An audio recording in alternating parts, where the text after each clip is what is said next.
Luis Ultimato, ¿cómo está? Muy buenos días. Vamos a iniciar Arsenal de Plumas de este viernes 11 de febrero del 2022. Me acompaña en esta ocasión Juan Carlos Calimayor. ¿Cómo estás? ¿Qué tal, Alejandro? ¿Cómo estás? Buenas tardes.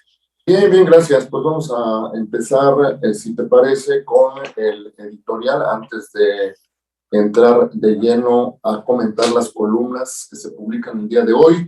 El editorial de Ultimátum dice: Vaticano expulsa a sacerdote chiapaneco por actos impuros y abuso de poder. Es una nota que ya se ha publicado en diversos medios, tanto locales como nacionales en México, por lo que ha significado, ¿verdad? Primero, por el hecho mismo de que un sacerdote haya sido acusado de esos actos. Luego, la misma iglesia lo investigó utilizando su derecho canónico y después haberlo hecho público, porque fue una carta que emitió la arquidiócesis de Tuxtla Gutiérrez la que nos vino a confirmar lo que ya se había mencionado antes como un trascendido.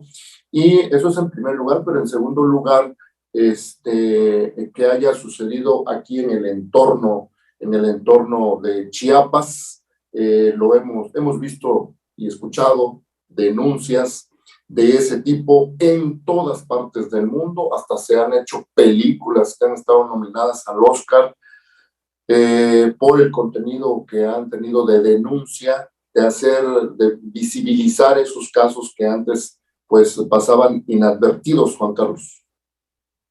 Bueno, sí es cierto, efectivamente en este caso hablamos de una sanción que ha impuesto el Vaticano después de hacer, de acuerdo a sus propias reglas y lo que se conoce como el derecho canónico, pues todo un procedimiento de investigación, pues para determinar una sanción de acuerdo a sus propias reglas, ¿no?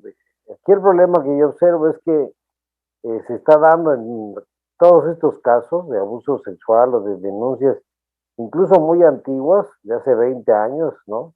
Con este rollo del Me Too y todo esto, al rato salen un montón de denunciantes a destacar lo que se guardaron por mucho tiempo, que fueron estos abusos, y que hay Sí. una especie de triple escarnio, Alejandro, porque por un lado está la institución, por otro lado está el linchamiento público, a través de redes sociales, de grupos feministas, y por otro lado está lo que sería la vía legal para recurrir a ellas y tener una sanción conforme al derecho público, al derecho vigente.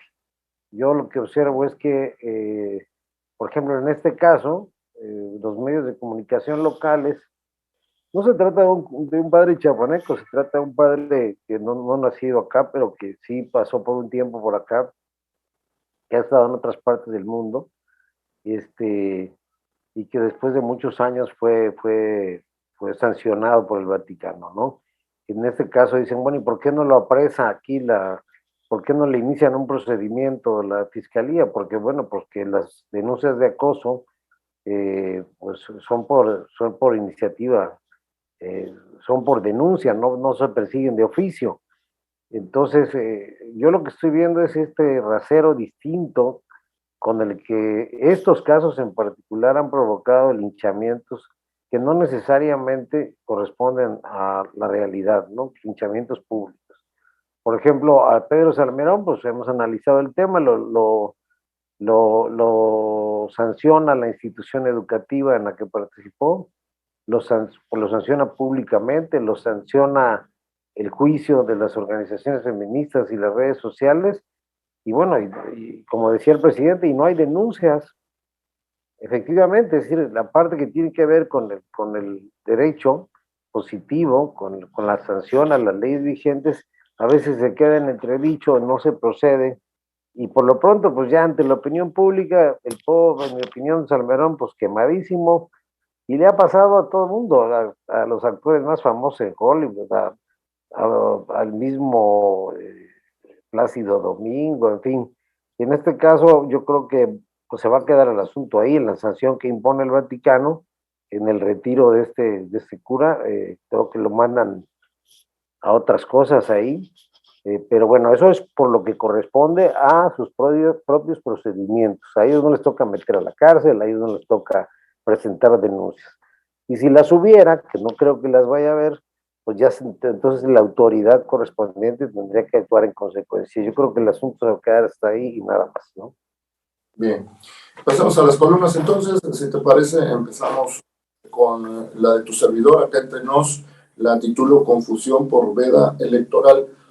Lo titulo de esa forma porque pues todos hemos estado acostumbrados a que en las elecciones federales, que son para presidente de la República, las intermedias, que son para diputados federales, y las locales, que son para gobernador o para alcaldes y diputados locales, nos queda muy claro cuál es la veda electoral porque hay cosas prohibitivas en las leyes que buscan que no haya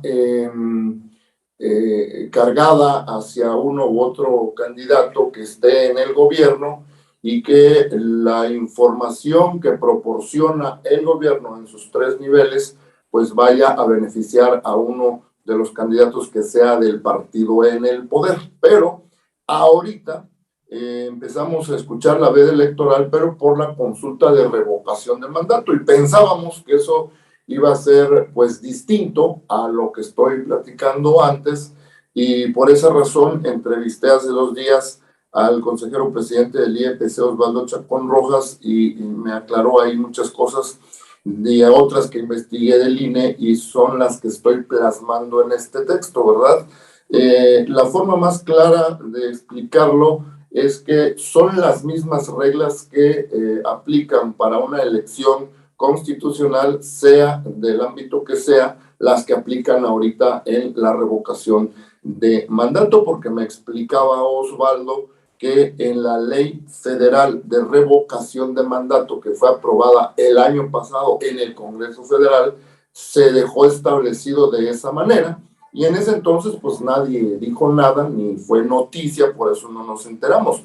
De manera tal que, pues hay una veda electoral ahorita, desde el 4 de febrero y hasta después del 11, bueno, hasta el 11, termina la veda, después del 11 ya podrán hacer su difusión normal las instituciones del gobierno, precisamente por esta revocación de mandato que va a llevarse a cabo el día domingo 11 de abril. Y pues nada más clarificar las excepciones, creo que entraríamos en muchos detalles si hablamos de lo demás, pero las excepciones son que los gobiernos tienen prohibido difundir, no hacer, difundir todas las actividades que estén realizando. Gobiernos de los tres niveles, federal, estatal, municipal, e incluso los poderes ejecutivo y judicial también están incluidos en esas prohibiciones, ¿verdad? No pueden difundir ahorita lo que estén haciendo, porque eso dicen los que establecieron eso en la ley, que podría inclinar la balanza para los que vayan a emitir un voto en la consulta popular del domingo 11 de abril, y solamente está permitido hablar de cuestiones de salud, de cuestiones de protección civil y de cuestiones educativas. Eso, a grandes rasgos, es lo que abordo yo. Y es muy interesante porque en las leyes, en este país, y ya me tocó vivirlo recientemente, contender en una elección es tener una multiplicidad de regulaciones, candados, obligaciones que nos hemos ido imponiendo a través del tiempo, a través de las legislaturas, basados en un principio de desconfianza, que lo que ha hecho es que tengamos este tipo de medidas. En mi opinión, en un país desarrollado deberían ser, desarrollado democráticamente, deberían ser absurdas, pero como en la práctica hemos visto que se utiliza la publicidad gubernamental para destacar las acciones de un gobierno y que éstas se traduzcan en votos electorales, pues vino la prohibición. ¿Qué es lo que estrictamente? Hay dos, los abogados decimos que existen dos interpretaciones, en estricto sensu, o es decir, en estricto sentido, o en amplio sensu. ¿Y cuáles son las dos interpretaciones? En estricto sensu es que no se contrate a través de medios o que no se use a través de medios oficiales o se contrate publicidad respecto de acciones de gobierno.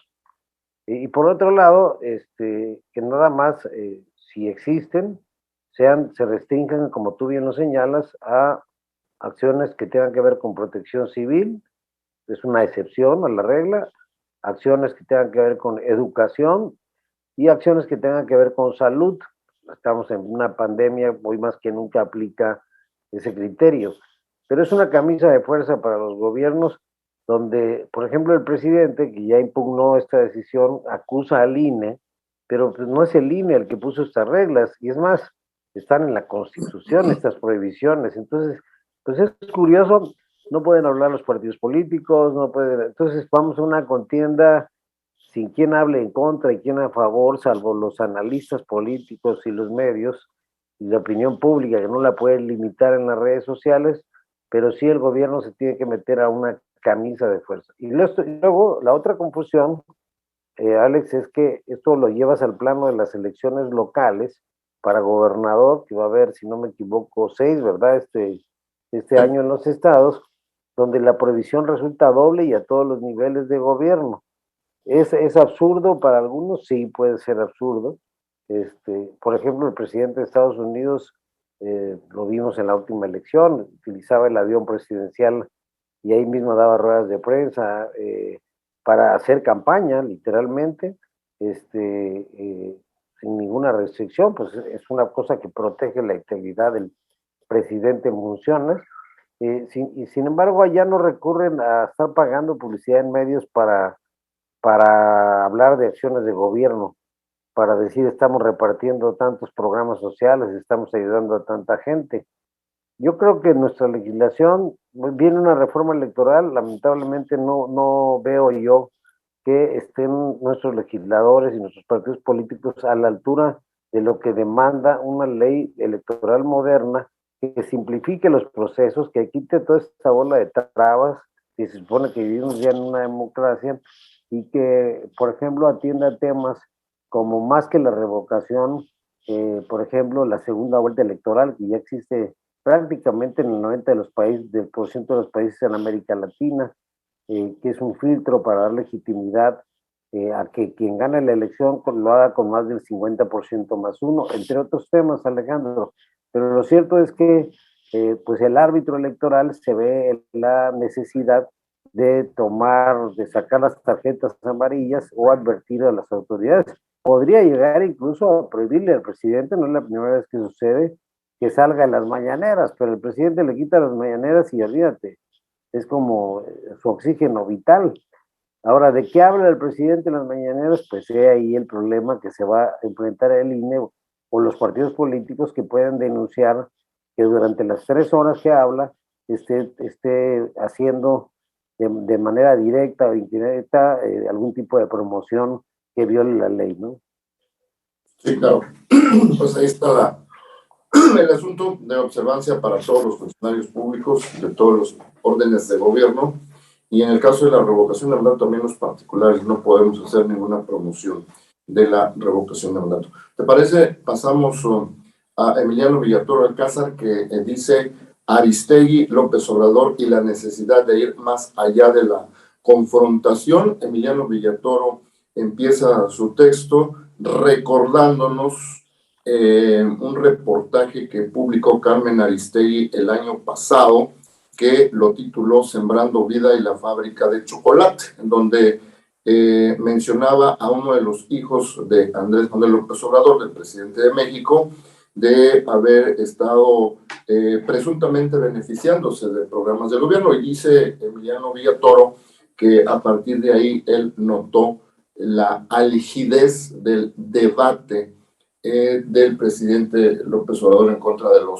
los periodistas. Lo cierto es que siempre ha tenido el presidente críticas, ha lanzado críticas, ataques a los periodistas que le han sido incómodos, eso lo sabemos todos, ¿verdad?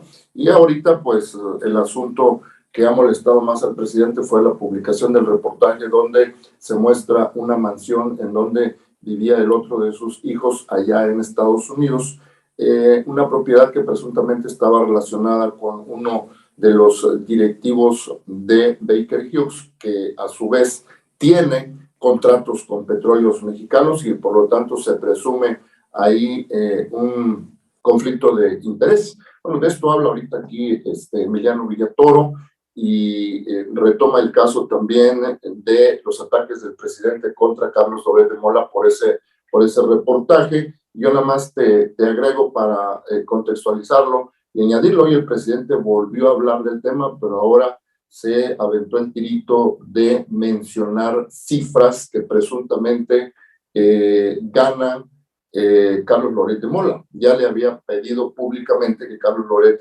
dijera, en ánimo de transparencia, dijo el presidente, de que revelara cuánto ganaba.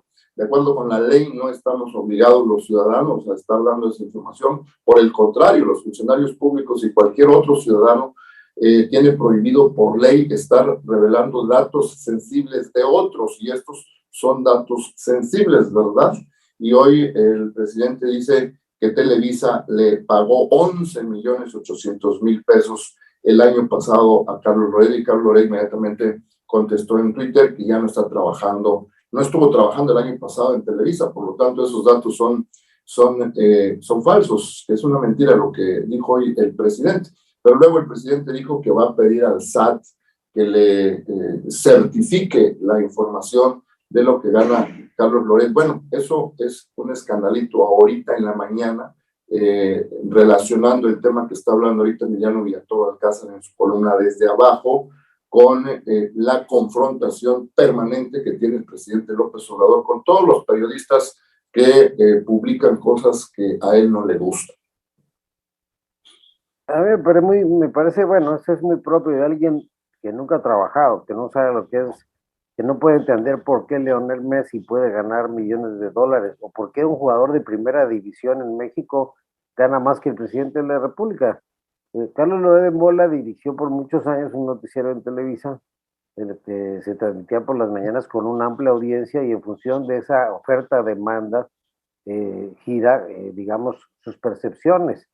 Era o llegó a ser uno de los noticieros con mayor rating, y finalmente fue sacado de Televisa por no convenir a los intereses de la empresa, que hoy tiene contratos millonarios con el gobierno, como los tiene La Jornada, que se ha convertido en el periódico oficial, y que es el periódico que más dinero, incluso que Televisa y TV Azteca, ha recibido, por esta manera discrecional de disponer del presupuesto público para publicidad que tienen los gobiernos en turno. Entonces, aquí lo que yo observo de este joven, que escribe muy bien, por cierto, de nuestro Emiliano columnista, Villatoro. sí, hay un cierto sesgo ideológico en su postura, como, porque el problema es que hay una confusión entre el activista y el periodista. El periodista no toma partido. Eso no quiere decir que no tenga opinión, Alejandro.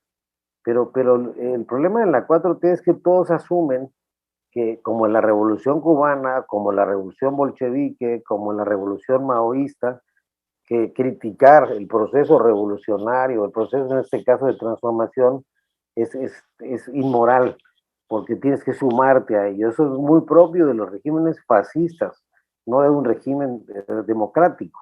Y entonces sí preocupa que Carmen Aristegui, pensando, y qué bueno que les pase, perdón, pero qué bueno que les pase, que pensando que habían apoyado a alguien que iba a ser un demócrata, pues resulta que se está comprando malos pleitos el presidente. No solamente se ha peleado con parte de su gabinete, que hoy lo critica, como Carlos Ursúa, su secretario de Hacienda, eh, eh, se ha quitado de encima a Julio Scherer, que pues ahora trae demandas de sus abogados por lavado de dinero y cosas muy raras. Ayer Jaime Cárdenas Gracia hace una denuncia muy importante de cuando estuvo al frente de este invento que se llamó el Instituto para devolverle al pueblo lo robado, diciendo que ese cheque que entregó Gers Manero de 2,000 millones de pesos nunca fue cobrado, y que además era ilícito cobrarlo. En fin, es una maraña donde lo que veo yo que le falta al presidente de asesores es que no tiene una cultura de la legalidad que le permita desplazarse y expresarse dentro del marco jurídico vigente que protestó cumplir y hacer cumplir. Entonces, lo que acaba de hacer exhibiendo supuestos ingresos de Carlos Loret de Mola, que como ya le contestó Carlos Loret hace unos minutos, una hora, diciéndole que él salió de Televisa en el 2019 y que estos ingresos que dicen pues no corresponden a la realidad, pero además está diciendo que está cometiendo un ilícito al revelar información que lo expone, que lo arriesga y que está protegida por la ley. Acá lo grave que yo veo, Alejandro, es la utilización del acceso a la información que tienes tú desde el Estado para atacar a tus adversarios y acallar las voces, sobre todo del periodismo. Yo, ¿qué creo que va a pasar?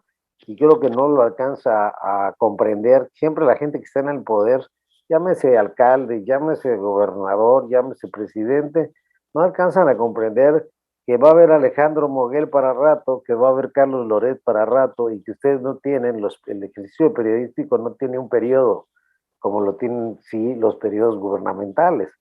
No entienden que Karen Aristegui está cuidando más su prestigio personal ahora que el que se le etiquete y se le entierre si es que le va mal a este gobierno con el destino de la 4T. Pues ella está haciendo periodismo, les guste o no les guste, y lo que sí está demostrando el presidente cada vez más es muy poca tolerancia a la crítica que se está haciendo a su gobierno. A nadie le gusta, ¿eh? Yo estaba en posiciones de gobierno, a nadie nos gusta, sobre todo que a veces sentimos que no son fundadas las críticas, pero yo creo que eso es propio de una democracia.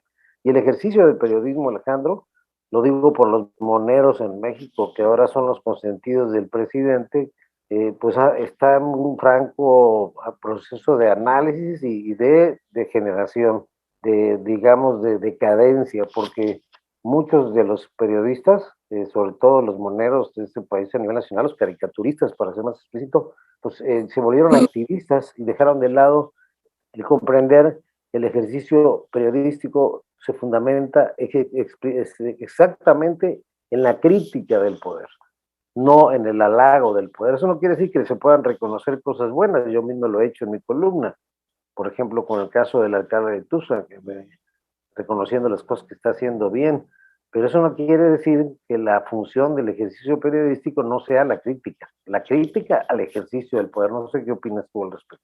Sí, totalmente de acuerdo contigo. Y sobre el caso de Loret y el presidente, no sé hasta dónde llegue el asunto. Yo creo que en el ámbito legal no va a pasar nada, porque si ha sucedido, por más que lo denuncien de que violentó este derecho que tenemos a nuestros datos personales sensibles, deben estar guardados en una gaveta bajo llave, no creo que pase nada. Pero fíjate que en lo político yo sigo pensando que sí va a tener un costo político. Si no lo tiene pues muy visible, muy marcado en este sexenio, cuando deje el poder, Andrés Manuel López Obrador lo va a sentir. En Estados Unidos se lo hicieron sentir a Donald Trump, hicieron una mancuerna o una unión, muchos medios de comunicación allá en Estados Unidos, y le cerraron los micrófonos una vez a Donald Trump, precisamente por toda esa molestia que tenían, porque aquel era un poquito peor que este presidente en cuanto a sus dichos. Aquel en tweets, pues mandaba cada rato, en Twitter, mandaba cada rato mensajes de ese tipo, atacando a los medios allá. Y le bajaron su cuenta en Twitter, si te acordarás. Le daban cuenta de Twitter, de Facebook, no tiene, ¿verdad? Entonces sí, allá hubo consecuencias, aun cuando estaba ya a punto de dejar el poder. Bueno, por aquí ya veremos. Pero permíteme un comentario adicional, Alejandro. O sea, cuando no se puede descalificar el argumento, que es algo muy recurrente en el presidente, sus seguidores y sus simpatizantes, se descalifica lo que se llama en un latinajo ad hominem, se descalifica a la persona. Como no pueden descalificar lo que está diciendo Carlos Loret, no hay manera de revertir el conflicto de intereses que se genera por esta denuncia que hizo de la casa llamada ahora la Casa Gris.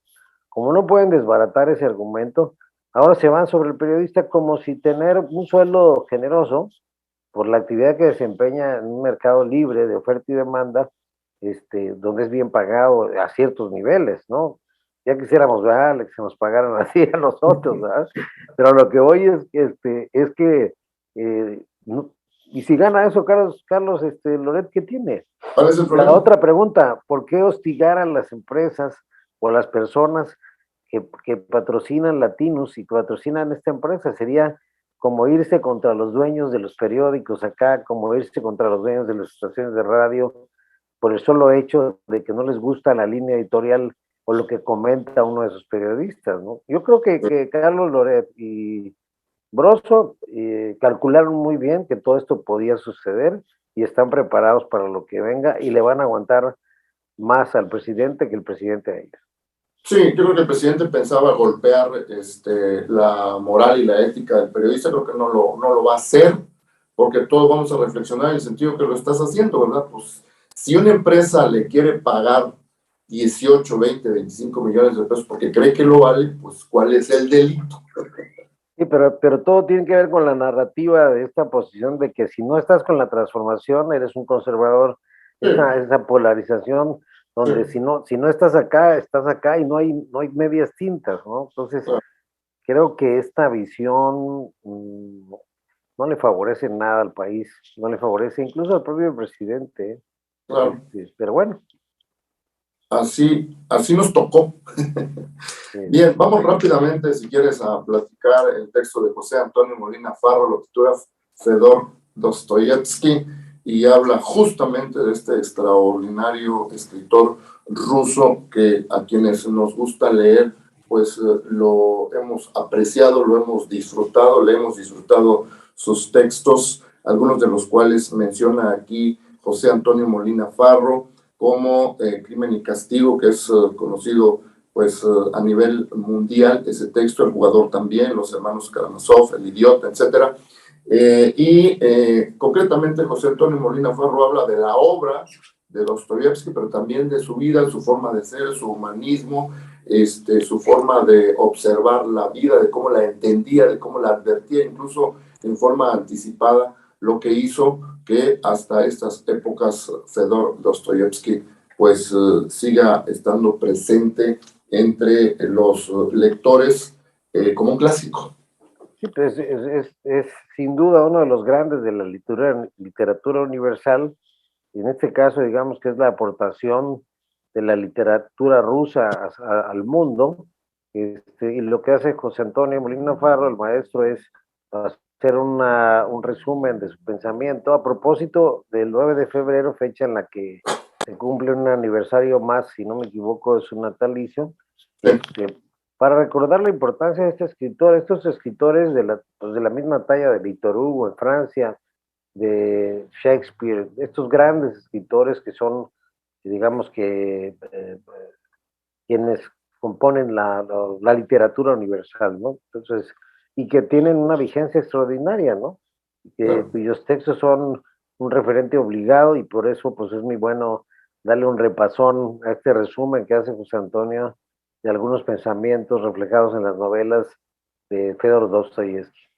Claro, terminamos con cultura, si te parece, de los oficiales del registro civil en Tuxtla Gutiérrez, escribe Jorge Alejandro Sánchez Flores y se refiere en una de sus partes, pues justamente a cómo nació el registro civil en México, cómo nació el registro civil aquí en el estado de Chiapas, en Tuxtla Gutiérrez, y proporciona ahí muchos datos históricos interesantes sobre ese tema. Pareciera que no hay que decirlo, pero sí, o sea, hasta antes de la guerra de reforma y la separación de la iglesia y el Estado, durante más de 3 siglos que duró el virreinato, quienes, digamos, quienes registraban los nacimientos, pues era la Iglesia Católica. A partir de las leyes de reforma se crea el registro civil y es el gobierno el que pide las actas de nacimiento, el que hace las actas de matrimonio, el que da cuenta de los actos privados en la vida pública y sus repercusiones. Entonces, este recuento que hace el cronista del Poder Judicial, pues no deja de ser muy importante porque nos habla de todas las personas que, de acuerdo a los registros que se tienen, han ocupado pues este importante cargo, ¿no?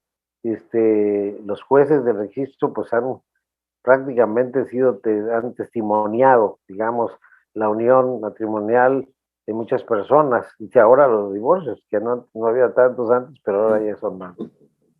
Así es, ahí está pues la contribución de cultura de Jorge Alejandro Sánchez Flores. Con eso terminamos, Juan Carlos, gracias.